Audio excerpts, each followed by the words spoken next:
Hello friends, today I'm going to show you how to use if statement in UiPath.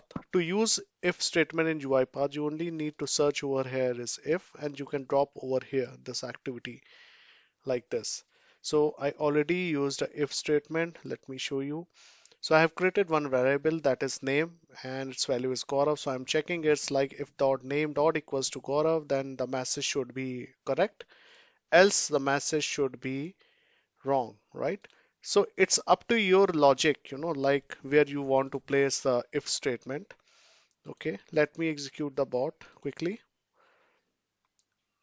So you can see over here it's correct. Okay, so name dot equals to Gaurav should be correct. Then this is how you can see over here, correct.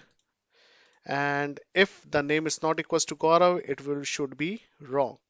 I hope you like this video. Please subscribe this channel. Have a nice day.